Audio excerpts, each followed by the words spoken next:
हमारे बीच में बैठे हैं। आपका शिक्षा के क्षेत्र में बड़ा लंबा अनुभव है।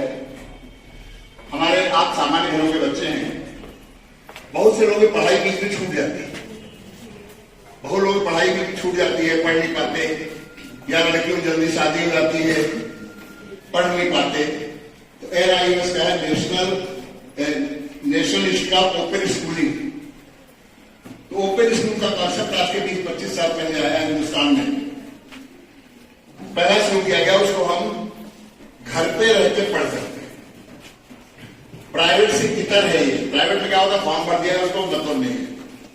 यहां पे क्या होता है, किताबें आपको फ्री मिलेंगी, वहां से बीच में पढ़ाई होगी 15-20 दिन, असाइनमेंट बना के आप भेजेंगे, मतलब टच में रहेगा सेंटर आपके।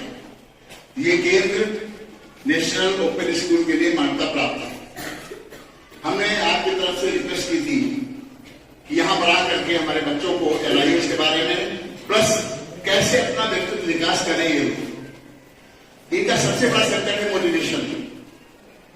परिवार से मोटिवेशन नहीं है, समाज से मोटिवेशन नहीं है, मोहल्ले से मोटिवेशन नहीं है। ऐसे में हम टीचर्स की जिम्मेदारी बनती है, हर बच्चों को मोटिवेट करें, और जो एक नकारात्मक का दलदल जो चारों तरफ बना हुआ है, नेगेटिव का जो माहौल बना हुआ है, उसमें रहते हुए हम कैसे पॉजिटिव बने, ये हमारे सामने चैलेंज है। हमारे अधिकांश बच्चे उदास बैठे रहते हैं, मैं देखता हूं, मैं कहता मिलता हूं बार बार। उदास इसीलिए है कि अभी इनको पॉजिटिव एटमॉस्फेयर नहीं मिला है। अनेकानेक समस्याएं हैं, मोहल्लों की हैं, सब कहीं की हैं। अभी मैं पढ़ रहा था कि कोई गाली क्यों देता है, तो मनोवैज्ञानिक कहते हैं गाली वही व्यक्ति देता है जो अंदर से बहुत ज्यादा कमजोर है। शक्तिशाली व्यक्ति गाली नहीं देता, वो थप्पड़ मार सकता है, गाली नहीं देता। गाली कौन देता है, जिसमें कमजोर हो। तो अगर आप मुझसे कमजोर हैं, चिड़चिड़े हैं, तो मनोवैज्ञानिक कहता है कि तो आपसे मुझसे गाली निकलेगी। और गाली सिखाने पर स्कूल नहीं होता, कहां सीखते हैं आप लोग?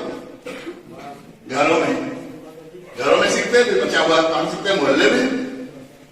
फिर यहाँ तो समस्या ऐसी नहीं है, कोई लड़का गाली नहीं देता, लेकिन आप मोहल्ले में देखते होंगे, यहाँ जाने के बाद सड़क पर निकलते हुए कहीं भी, तो उनपे आपको गुस्सा करने की जरूरत नहीं है। उनको बिल्कुल वो लाना है एक अच्छे तरीके से। सर्वेश, हम एक मोटिवेटर के तौर पर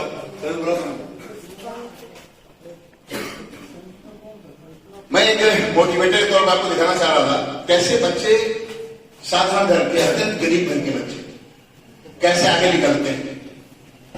मैं आपको दिखाना चाहता हूं सिर्फ कि आप उसी श्रेणी के हैं और आप ऐसे निकल सकते हैं। ये तो बात कर लेंगे कौन, थोड़ा वीडियो बंद करना, सुनो तुमके लिए वीडियो बंद। मिश्रा जी ने एक बोर्ड के साथ शुरुआत, उन्होंने कहा था कि क्या आपने NIOS का बोर्ड स्कूल के बाहर देखा है? बच्चों ने कहा था नहीं, हमने नहीं देखा।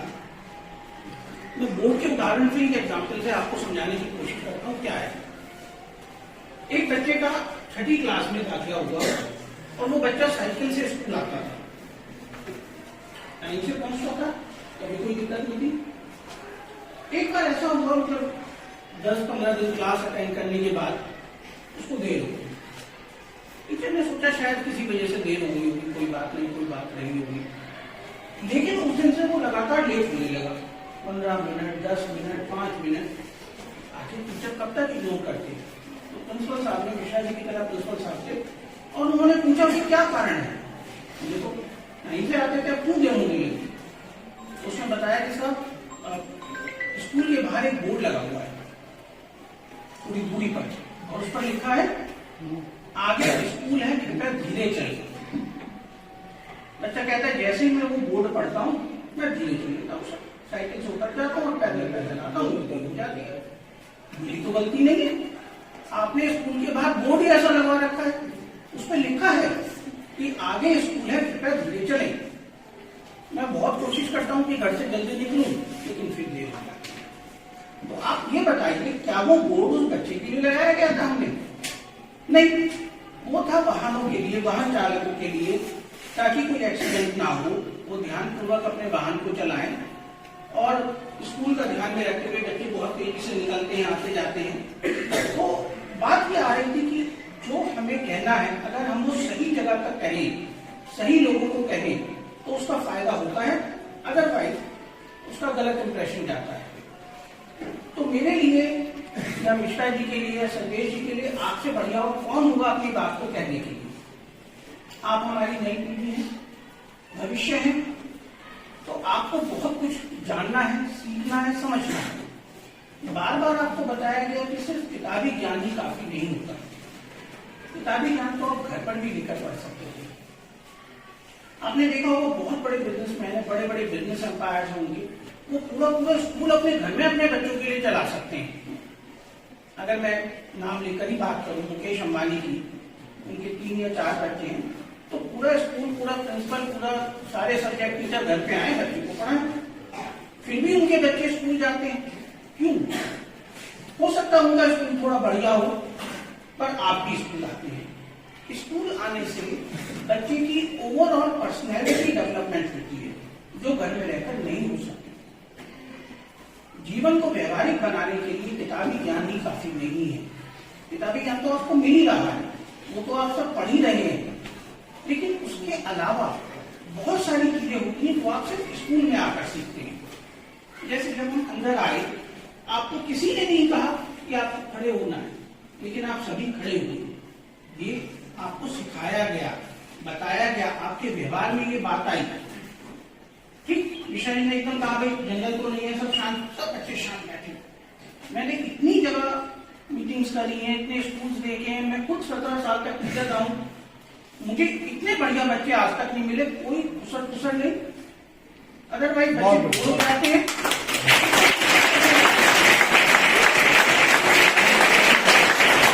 मेरी लाइफ का पहला ऐसा स्कूल, पहले ऐसे बच्चे, मैं बहुत बहुत धन्यवाद देता हूँ मिश्रा जी को कि इतना अच्छा सुशासन उन्होंने यहाँ पर कर रखा है कि बच्चे सब शांत बैठे और सुन रहे हैं, कोई जल्दबाजी नहीं, कोई इसी तरह की नहीं। तो होता क्या, 2 मिनट में बोलने वाला क्या बोलेगा हमें मतलब नहीं, आपस में एक दूसरे से बात करना शुरू कर देते हैं। मुझे तो बहुत बढ़िया लगा। आप बहुत खुशकिस्मत हैं कि ऐसे अच्छे स्कूल में आप पढ़ रहे हैं। इसे बनाए रखें, आपके भविष्य के लिए बहुत जरूरी है। तो मैं वही बात कह रहा हूँ कि जब आप स्कूल में आते हैं तो बहुत कुछ आपको सीखने के लिए मिलता है जो जिंदगी में आपके बहुत काम आएगा। सर्वेश जी ने बताया परेशानियां सबके साथ हैं, कोई ऐसा व्यक्ति नहीं है जिंदगी में, दुनिया में, जिसे मुकम्मल जहां मिला हो। एक गाना भी है इसके ऊपर, कहते हैं हर किसी को कोई ना कोई परेशानी है, कोई ना कोई कमी है।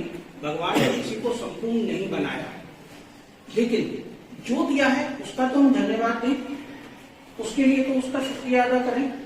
जो कमी है उसे पूरी करने की कोशिश करेंगे। कहावतों में कहा गया कि जो आपकी किस्मत में उसे कोई छीन नहीं सकता, वो तो आपको मिलकर ही रहेगा।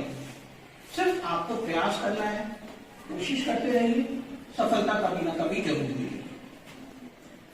देखिए, जैसे बात आ रही थी बोर्ड की, तो जो ये स्कूल है ये नेशनल इंस्टीट्यूट, राष्ट्रीय मुक्त विद्यालय शिक्षा संस्थान का एक एक्रेडिट इंस्टीट्यूशन है।